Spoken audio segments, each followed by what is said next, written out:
Hey guys, it's Greg from East Coast Dyes, and today I'm going to be showing you how to string an Iroquois top string.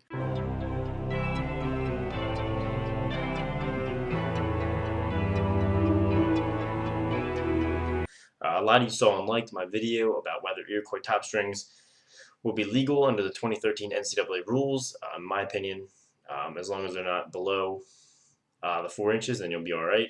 And the shooting strings still, of course, have to be within 4 inches. But you can check out my video on that for my more detailed thoughts.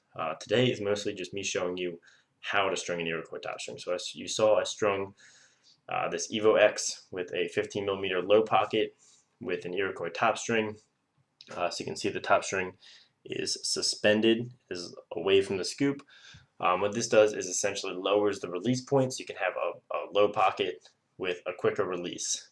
So something I haven't played with very much when I mess around with this stick, and really tweak it to my liking because I think it could be kind of cool and could be a cool option. I originally saw this idea on Lacrosse Playground, and I think IL Gear also just posted an article the other day about it. So yeah, I think it could be a really cool idea, and so I'm going to show you how to string this Iroquois top string. There's many other types that use multiple strings. One's called the Huron, I don't know how to pronounce it, Huron, Huron top string, where it's a lot of strings. There's a lot of different types, but this is the most simple, the most basic, and in my opinion, the most effective. So we'll get into showing you how to do it. Alright guys, so now we're going to learn how to string the Iroquois top string. So you can see I've already got my mesh positioned down from the head. You want to fold the mesh over on the 9-diamond row just like you would for a regular 9-diamond top string. So what we have here is to lock the mesh in place. I already did one knot in the sidewall, so you can see I skipped the first 2 holes. Normally I would do my top string in this top hole, so I went down 1, 2, and into the 3rd sidewall hole, and just took my sidewall string and just wrapped it around that top hole of mesh to keep it tight right there while we're stringing our top string, so it'll keep the tension nice and it'll have the mesh already in place as low as I want it.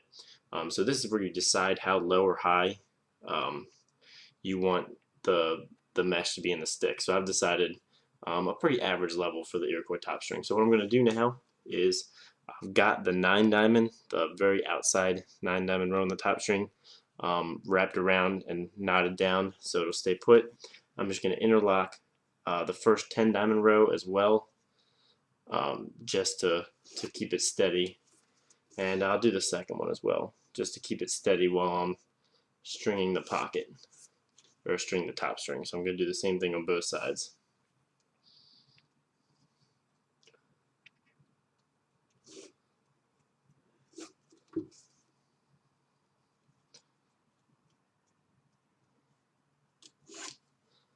Alright, so now I've done that, that's going to keep the mesh in place. So you can see with the sidewall string, I just went in through the outside, around the first 9-diamond on the top string, on the top mesh holes, and back around and out and through just to hold it in place. So now I'm going to string the top string. So you just want to take your sidewall and put it in through the outside of the very top hole, and then you're going to go in through the back of the next 9-diamond row. So here's the one that's locked on the side, and the next one, and then come back around and through the hole right there you created. So it looks like that. And then you're going to go in through the back of the first major top string hole, and then back around through the hole just like that, and pull it pretty tight. So it should look like that when you're done with the first one. Then you're going to go in through the back of, you're going to skip a hole in the top mesh and go into the back of the next hole, and then back around through that gap. And you can see it's already starting to pull the mesh up like that. Then just like before, in through the back of the top string hole, and then back between, just like that, and pull that a little bit tight. You're going to go back and pull all the tension out. So that's halfway done the top string.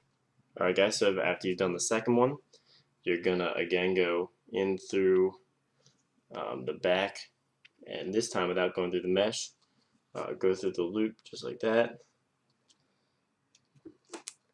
and then so it goes straight from one top string hole to the other top string hole. Then you're going to go in through the back of the mesh while skipping a hole, and back through that hole right there, and then you're going to go in through the back of the scoop again, and back through just like that, and then finally into the back of the mesh, skipping one more hole just like that, and then out through the gap again, and then just go through the sidewall to finish it off just like the other side. So then after you've done that, you just want to go through and tighten and take some of the slack out. You want to make sure that that top string is nice and tight so it'll release and won't end up hitting the top. So there you can see that it's nice and tight. The top string is pretty much exactly where I want it. You want to make sure the tension is all the same so you can loosen it if you have to. But that is basically how you do it.